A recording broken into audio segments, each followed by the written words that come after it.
오늘 우리가 이 본문 20장을 통해서 만나게 되는 장면은 굉장히 슬프고 애절한 장면입니다. 바울이 3년간 굉장히 이례적인 일이었어요. 선교 지역을 돌아다니면서 3년간 머무른 곳이 없었는데 유일하게 3년 동안이나 이 에베소라는 지역에 머물면서 그들과 함께 사역을 이어갔습니다. 그리고 이제 에베소 교회 성도들과 헤어지게 되었죠. 이곳에서 참 많은 일들이 있었습니다. 죽음의 위협을 받기도 했었고요. 또 복음의 열매를 맺는 기쁨도 있었죠. 그런데 이 사람이란 만남이 있다면 이 헤어짐도 반드시 있습니다. 이 땅의 삶 가운데서 영원한 만남은 존재하지 않죠. 하늘나라, 천국에 가서야 그때서야 영원한 만남이 있을 겁니다. 부모님도 자식도 그리고 이 부부도 사실 이 땅에서 영원히 함께하지 못합니다. 반드시 헤어짐의 순간이 찾아오게 되죠. 그래서 생각해 보면 우리 인생이라는 게 그리고 이 인생과 이 인생 이 사이에 헤어짐과 작별이라는 것, 이 눈물이라는 건 뗄 수가 없는 것이구나라는 생각도 해봅니다. 여러분 혹시 여러분에게 정말 피하고 싶었던, 하고 싶지 않았던 그런 작별의 시간이 있으십니까? 혹은 정말 피하고 싶은 작별이 혹시 나에게 기다리고 있습니까? 바울에게도 정말 피하고 싶었던 작별의 시간이 찾아오고야 만 것이에요. 그래서 지금 에베소 교회 성도들과 바울은 이제 그 배를 타는 항구에서 다시 만나서 헤어짐의 시간을 준비하고 있었습니다. 오늘 본문으로 읽진 않았지만 바로 앞전에 나온 22절부터 보게 되면 이제 바울이 이 에베소 교회 성도들에게 몇 가지 이야기를 전합니다. 그 부분을 좀 살펴보려고 하는데요. 20장 22절에서 24절까지입니다. 우리 22절부터 24절까지 한번 같이 읽어볼까요? 같이 읽겠습니다. 보십시오. 이제 나는 성령에 매여서 예루살렘으로 가는 길입니다. 거기서 무슨 일이 내게 닥칠지 나는 모릅니다. 다만 내가 아는 것은 성령이 내게 일러주시는 것뿐인데 어느 도시에서든지 투옥과 환란이 나를 기다리고 있다는 것입니다. 그러나 내가 나의 달려갈 길을 다 달리고 주 예수께 받은 사명 곧 하나님의 은혜의 복음을 증언하는 일을 다하기만 하면 나는 내 목숨이 조금도 아깝지 않습니다. 아멘. 지금 바울의 가는 목적지는 22절에 나오듯이 예루살렘입니다. 예루살렘으로 가는데 그냥 갔던 게 아니죠. 바로 앞에 뭐라고 설명이 붙습니까? 성령에 매여서. 지금 바울은 성령에 매여서 예루살렘을 목적지로 향했습니다. 이게 무슨 말이죠? 내 뜻과 내 의지, 내 계획이 아니라는 말이에요. 성령이 이끄셔서 내가 예루살렘으로 가게 되었다라는 겁니다. 그리고 바울이 무슨 말을 합니까? 내가 그곳에 가든 혹은 어느 다른 도시를 가든 지금 나를 기다리고 있는 건 투옥과 환란뿐이다 라는 이야기를 하고 있죠. 하나님께서 이끄시는 길, 성령님께서 이끌어 가시는 길이라고 해서 우리가 쉽게 오해하는 게 뭔지 아십니까? 그 길이 꽃길이라는 생각을 합니다. 하나님이 이끌어 가시는 길, 하나님이 가라고 하시는 길은 꽃길이고 비단길이겠지. 하나님이 평탄하게 나를 인도해 주시는 길이겠지라는 게 우리가 가진 신앙의 가장 큰 오해 중 하나가 바로 그거라는 생각을 해요. 하나님이 이끄시는 길도요, 힘든 길이 있습니다. 어려움이 있죠.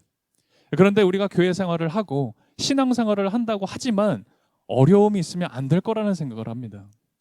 하나님이 명하신 길은 좋은 길일 거야, 평안한 길일 거야 라는 아주 잘못된 이해를 가진 거죠. 지금 바울의 목적지는 예루살렘이었어요. 그리고 그 예루살렘에는 환난과 투옥이 자신을 기다리고 있다. 지금 바울은 분명히 알고 있었어요. 알면서 그 길을 간다라는 겁니다. 그래서 내 목숨도 아깝지 않다라는 이 놀라운 고백을 하고 있는데요. 바울이 이걸 알고 갔다라고 하는데 바울만 알았던 게 아닙니다. 다른 사람들도 이걸 알고 있었어요. 우리가 지금 20장 보고 있죠. 그 다음 21장 4절을 한번 볼까요? 21장 4절을 보면요, 이 바울의 길이 어떤 길인지를 아는 사람들이 나옵니다. 바로 바울의 제자들이었죠. 21장 4절 한번 같이 읽어보겠습니다. 우리는 두로에서 제자들을 찾아서 만나고 거기서 이레를 머물렀다. 그런데 그들은 성령의 지시를 받아서 바울에게 예루살렘에 올라가지 말라고 간곡히 말하였다. 아멘. 지금 바울뿐만 아니라 바울과 함께 했었던 그 제자들도요, 알고 있었던 거예요. 예루살렘에 올라가면 그 잘못되는 거다. 잘못될 수 있다. 그런데 이들이 어떻게 알았대요, 그거를? 성령의 지시로. 성령의 이야기를 듣고, 아, 우리의 스승 바울이 거기 가면 그런 일을 당한다고 해서 간곡하게 말렸던 겁니다. 그런데 한 번만 말렸던 게 아니에요. 또 있어요. 그게 우리 21절, 11절부터 나옵니다. 우리 21장 11절에서 13절까지도 한번 읽어볼까요? 11절부터 13절까지입니다. 같이 읽겠습니다. 우리에게 와서 바울의 허리띠를 가져다가 자기 손과 발을 묶고서 말하였다.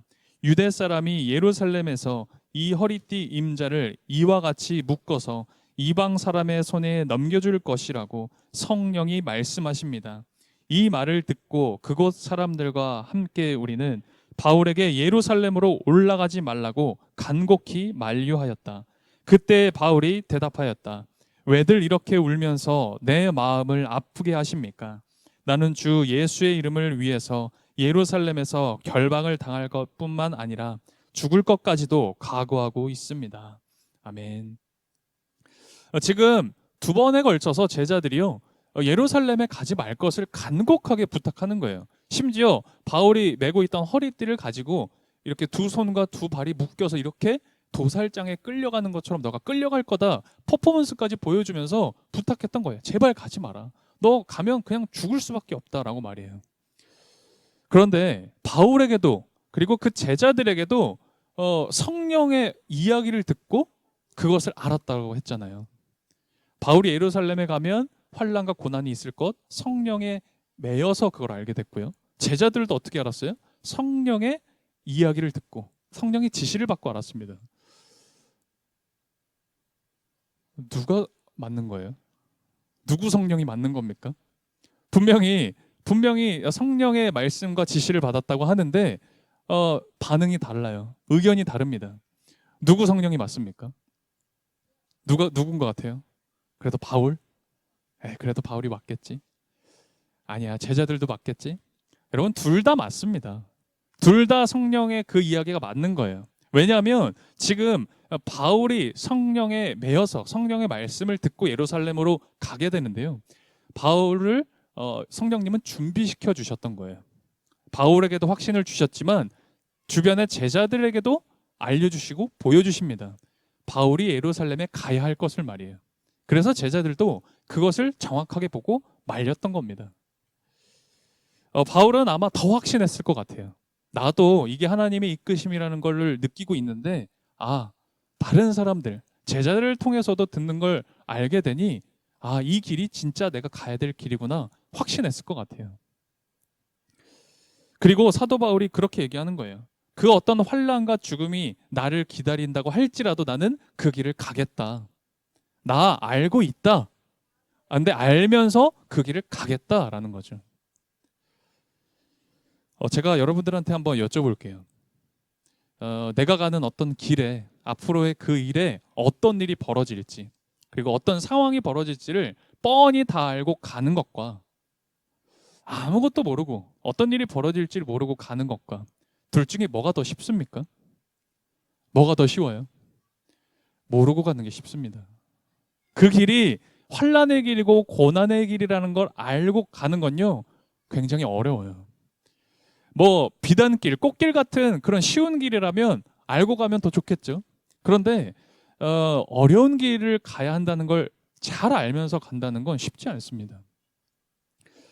제가 예전에 신학교에 학부 시절에 생각해 보니까 20년이나 됐네요. 20년 전에 교수님이 이제 수업 끝나면 꼭 밥을 사주시는 분이 계셨어요. 이제 유독 저를 보고요. 그리고 친구들 몇 명을 보고 너네 참 불쌍하다. 밥이나 같이 먹자 하면서 밥을 사주시는 거예요. 물론 행색이 저 때문은 아니었을 거예요. 우리 친구들 행색이 말이 아니었거든요. 그래서 불쌍하다. 뭐가 그렇게 불쌍한가? 교수님이 이제 그러시는 거예요. 자신이 목회를 했던 이 시대는 사실 한국교회 부흥이 있었던 시대고, 그리고 정말 전성기였던 시대다. 어, 십자가만 세우면 성도들이 모였던 그런 시대였는데 편하게 목회했다는 거예요. 그런데 앞으로 너희들이 10년 뒤, 20년 뒤 목회할 시대가 되면 어려울 거다. 20년 전부터 한국교회는 쇠퇴하고 몰락한다라고 이미 결정되어 있었습니다. 늘 그 얘기를 들었거든요. 교수님이 그러시는 거예요. 너 참 힘든 길 가려고 한다 라는 거예요. 저는 이제 20년 전에도 개척할 거라고 얘기하고 있었거든요. 그러니까 하지 말라는 거예요. 예, 지금도 시대가 바뀌고 있는데 10년 뒤, 20년 뒤는 더 힘들어질 거다. 쉽지 않을 거다. 몰락의 길을 가게 될 거다. 그래서 선배인 내가 참 미안하다, 불쌍하다 하면서 밥을 계속 사주셨어요. 그때는요, 그 얘기가 뭔지를 몰랐어요. 그런데 이렇게 시간이 지나고 나니까 그 선배님이, 그 선배 목회자가 왜 그런 얘기를 하셨는지 이제 조금 알 것 같다 싶더라고요. 모르고 갈 때는 쉽습니다. 그냥 어디 부딪히면요, 어디 걸려 넘어지면요, 걸려 넘어졌네 하고 툭툭 털고 그냥 일어나면 돼요. 그런데 알고 가려고 하면 어렵습니다. 심지어 그 가는 길이 이 눈물 골짜기라는 걸 알면 그 길을 가는 게 더 힘들어지는 거예요. 저는 오늘 이 말씀의 바울을 보면서 구약의 예레미야 선지자가 떠올랐어요. 예레미야 선지자 아시죠? 예레미야 선지자는요, 눈물의 선지자다라는 별명을 가진 사람입니다. 예레미야가 하나님께 부름을 받았는데요, 그게 20살이었다 그래요. 그러니까 굉장히 어린 나이죠. 하나님께 부름을 받아서 이제 예레미야 선지자가 그 선지자의 길을 가야 되는데 예레미야가 어떻게 반응합니까? 못 간다 그래요. 하나님이 부르시거든요. 근데 예레미야가 저 못하겠습니다 합니다. 그러니까 하나님이 예레미야를 강권하시고, 그리고 예레미야의 그 마음에 불이 붙는 것 같아서 예레미야가 그 길을 결국은 걸어가는데요. 그런데 그 길 가는 게 너무 힘들고 어려우니까 예레미야가 어떻게 그 길을 걸어가냐면 울면서 갑니다. 매일매일 눈물을 흘리면서 그 길을 가요. 그래서 예레미야가 이 눈물의 선지자다라고 얘기를 하죠. 여러분, 왜 눈물이 날까요? 앞길에 무슨 일이 벌어질지 뻔히 아는 겁니다. 앞길에 무슨 일이 있을지를 알아요. 그러니까 포기하고 싶은데 포기는 못해요. 가고 싶지 않은데 가야만 하는 길입니다. 그러니까 눈물이 나는 거예요. 그렇게 생각을 해보면 우리 하나님을 믿는 우리 이 사람들의 삶에도 눈물이 없을 수가 없죠. 예수님께서도 이 공생의 사역을 하시며 많이 우셨습니다. 그리고 이 겟세마네 동산에서는 십자가를 지시기 전에 정말 많이 우셨죠. 어쩌면 우리 인생길에는요, 기쁨도 있겠지만 사실 눈물도 있는 겁니다. 시편 말씀을 보면 이런 말씀이 있어요. 울며 씨를 뿌린 자는 기쁨으로 단을 거두리로다. 이 말씀 잘 아시죠? 우리도요, 울며 씨를 뿌리며 살아가는 사람들입니다. 바울도 그랬던 거예요. 바울도 자신의 인생길을 걸어가는데 울면서 그 길을 갔던 겁니다. 그러나 이 바울이 흘렸던 눈물, 그리고 오늘 우리가 흘리는 어떤 눈물이라는 건 좌절이나 실패, 절망의 눈물과 그 길이 아니라는 거죠. 혹시 여러분 눈물 흘리신 적 있으십니까? 혹은 지금 이 눈물이 나십니까? 그 눈물은요, 절대 좌절의 눈물이 아니라 정말 고귀한 눈물이다라고 저는 생각이 들어요. 요한계시록을 보면 우리에게 우리가 가진 이 눈물에 대해서 이런 위로를 우리에게 전합니다. 요한계시록 말씀 같이 볼까요? 21장 말씀인데요, 3, 4절입니다. 우리 앞에 화면이 있는데요, 같이 이 3, 4절 읽어보도록 하겠습니다. 그때에 나는 보좌에서 큰 음성이 울려 나오는 것을 들었습니다. 보아라,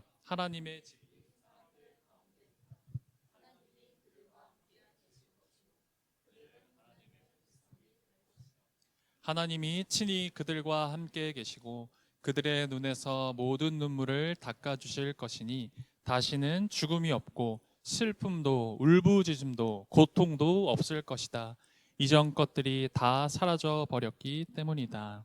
아멘. 우리가 걸어가야 할 이 인생의 길은요, 사실 좌절의 길이 아닙니다.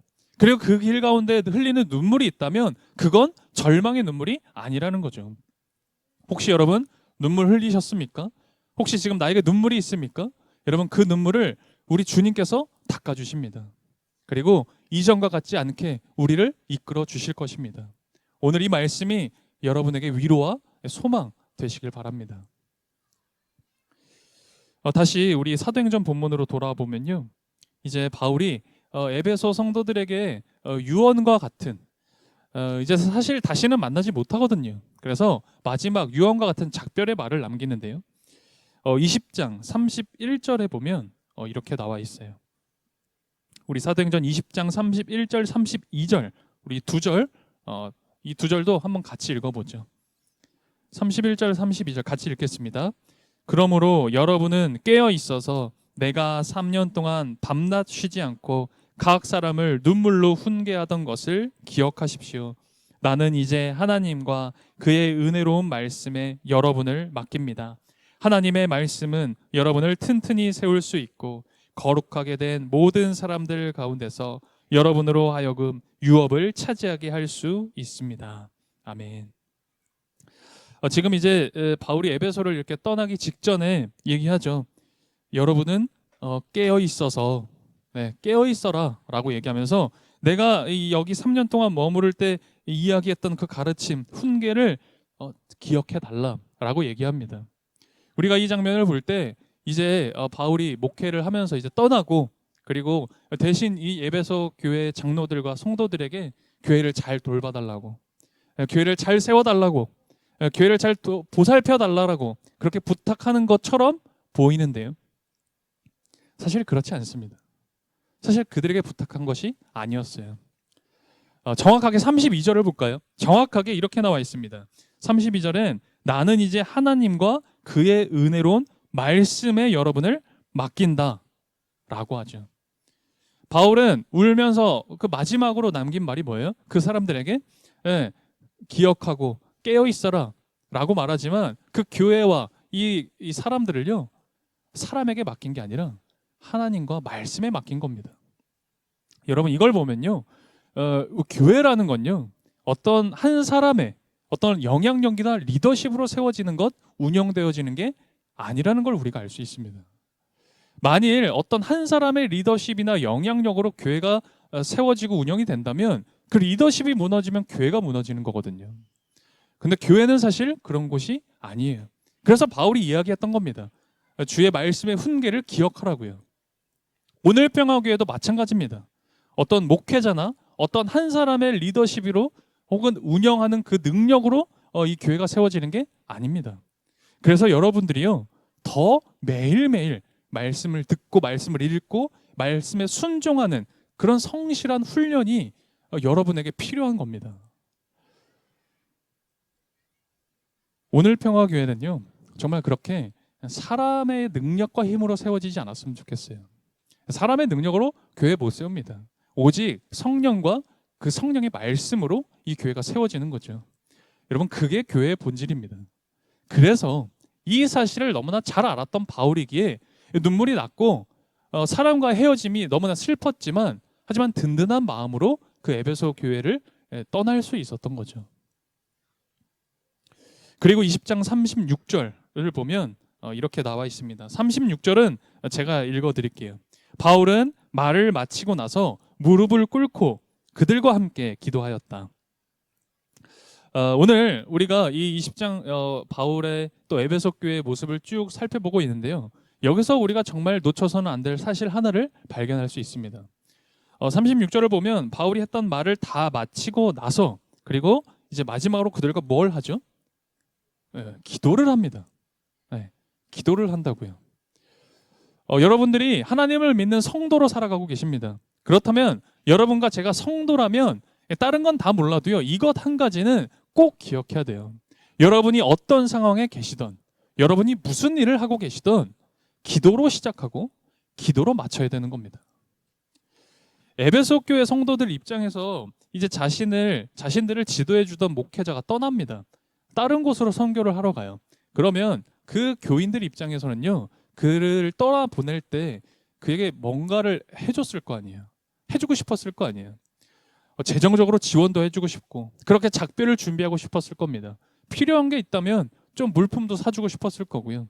사람이 필요하다면 이 사람도 지원해주고 싶었을 겁니다.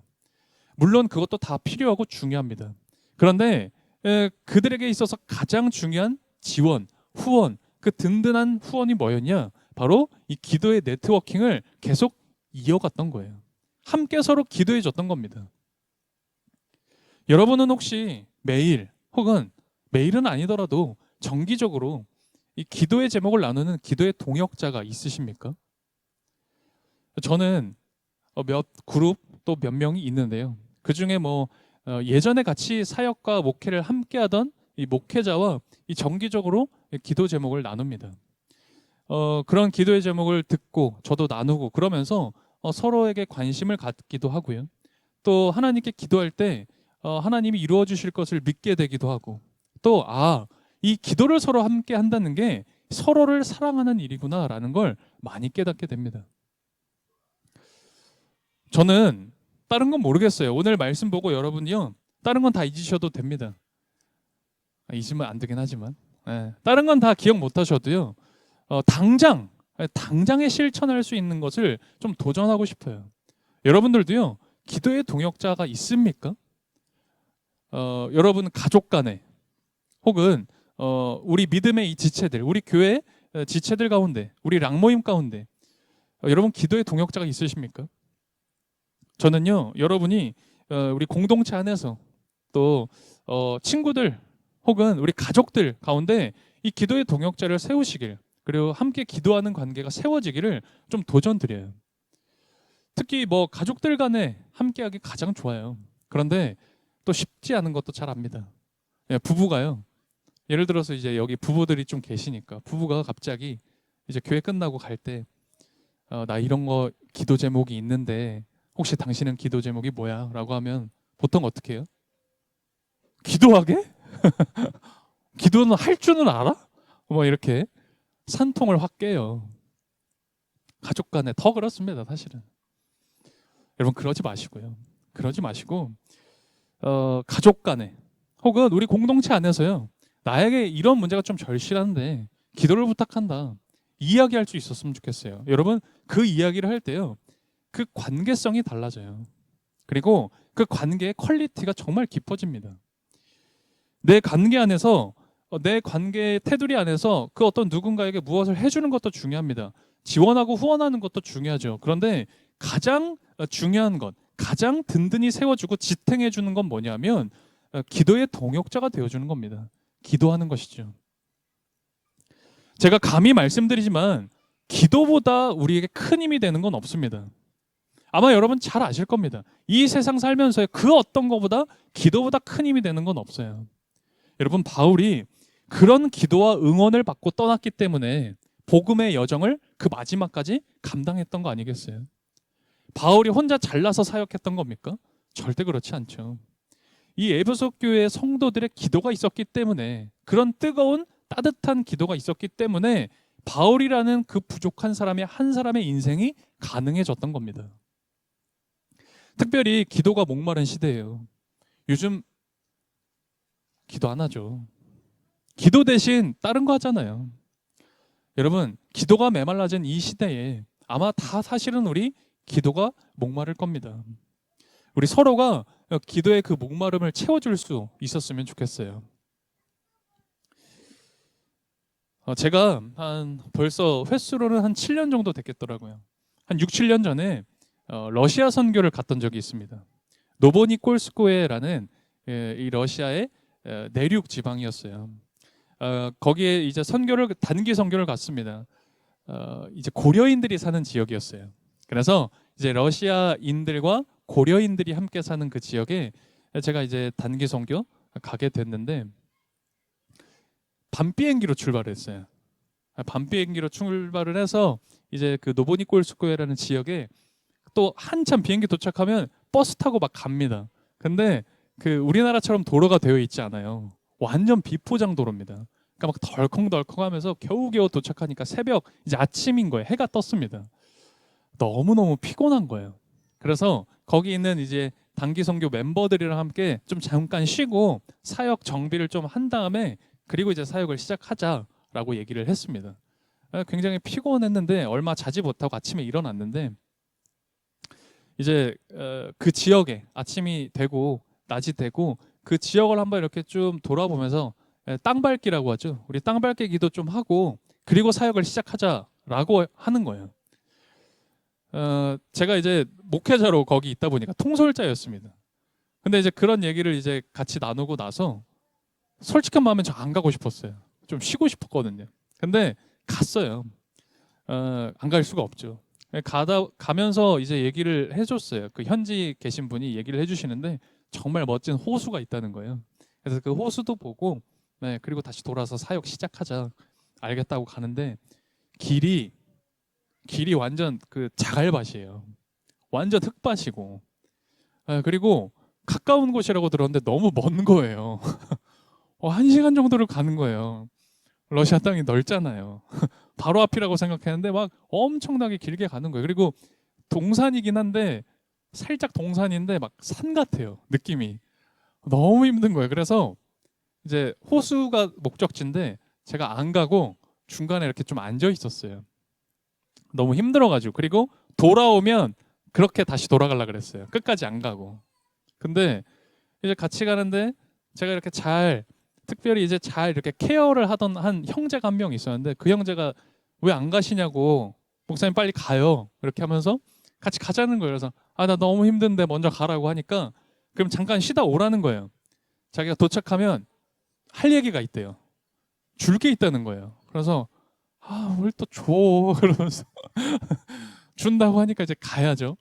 그래서 갔어요. 어쨌든 갔는데 호수 멋진 풍경 봤습니다. 좋더라고요. 그러더니 저를 이렇게 슬쩍 부르는 거예요. 으슥한 곳에 가더니 사실 제가 고백할 게 있다는 거예요. 그리고 줄 게 있대요. 그래서 뭐냐? 그러니까 이렇게 작은 더치커피 원액 있죠. 그걸 이렇게 주는 거예요. 원래 선교지는 믹스커피나 우리가 일상시에 사용하는 식음료 같은 거 가져가면 안 됩니다. 현지인들한테 실례거든요. 근데 그 형제가 이렇게 가져온 거예요. 더치커피 원액을. 그래서 자기가 고백한대요. 요거 자기가 먹으려고 2개 가져왔대요. 근데 그러면 안 될 것 같아서 시작할 때 이거 빨리 고백하고 없애야겠다 생각해서 더치커피 2개 있는데 하나씩 먹자는 거예요. 용서해 달래. 그래서 원래 이제 제가 뭐라 하려다가 저도 너무 피곤하고 너무 어려우니까 그 자리에서 더치커피 원에 같이 정관장 짜먹듯이 먹었습니다. 너무 쓴데 혈관에 카페인이 도는 느낌이 나요. 너무 좋은 거예요. 그래서 이제 그렇게 하고 이제 돌아왔습니다. 얼마나 고맙던지. 그리고 같이 커피 먹을 수 있어서 얼마나 좋던지. 물론 성령의 이끄심으로 단기 사역 잘 감당했지만 또 커피의 보조하심도 있었습니다. 5박 6일이었는데 정말 잘 선교하고 왔어요. 우리에게 신앙생활 할 때 말씀이 필요합니다. 말씀 너무너무 중요해요. 그런데요, 우리 성도들 간에, 우리 서로 지체 간에 격려와 관심, 사랑도 너무너무 필요하고 너무너무 중요한 거예요. 우리가 가는 이 믿음의 길, 신앙의 길이요, 때로는 눈물길이 있습니다. 눈물 골짜기처럼 이 눈물 괜히 날 때가 있어요. 너무너무 힘들고 어려우니까. 그런데 왜 그렇게 눈물이 나냐고, 포기할 수 없으니까. 안 갈 수 없는 길, 내가 가야만 하는 그 길이다 보니까 때로는 눈물 나고요. 너무 어렵고 힘들 때가 있는 겁니다. 근데 그때 말씀이 나를 붙들어 주는 거예요. 성령의 그 손길이 나를 다시 이렇게 세워주는 겁니다. 그리고 내 곁에 있는 우리 지체들의 그 사랑과 관심, 그 기도가 나를 이끌어 주는 겁니다. 오늘 평화교회가 말씀과 성령의 이끄심, 또 우리 지체들 간의 관심과 사랑으로 그렇게 세워져 갔으면 좋겠습니다. 여러분이 가는 이 믿음의 길이 때로는 눈물도 있겠지만 또한 우리 함께 기도하며 사랑으로 서로를 세워갔으면 참 좋겠습니다. 우리 함께 이 시간 기도하겠습니다. 주님, 우리들에게도 울면서 가야 될 길이 있습니다. 주님이 가라고 하신 길이라 해서 늘 꽃길이 아님도 깨닫습니다. 그러나 가야 될 길이기에 눈물이 납니다. 주저할 때도 있습니다. 하지만 주님이 이 모든 눈물을 아신다고 다시는 눈물 없는 곳, 그곳에서 이 눈물 닦아주심을 믿습니다. 눈물 흘리며 씨를 뿌리는 자는 기쁨으로 그 단을 거두리라는 이 말씀을 믿습니다. 그 모든 것이 주님 안에서 헛되지 않음을 확신합니다. 이 믿음을 고백하는 우리들에게 은혜를, 은총을 허락해 주십시오. 바울처럼 다시 한 걸음 내딛는 오늘 평화의 성도들에게 함께 해주시고 평화를, 기쁨을 거두는 기적과 은총 경험하게 해주십시오. 오늘 우리가 드린 이 봉헌과 이 마음의 고백을 통해 교회를 세우시고 사도행전에 일어난 그 교회의 역사가 오늘 평화에도 동일하게 임하도록 이끌어 주십시오. 예수 그리스도의 이름으로 기도드립니다. 아멘.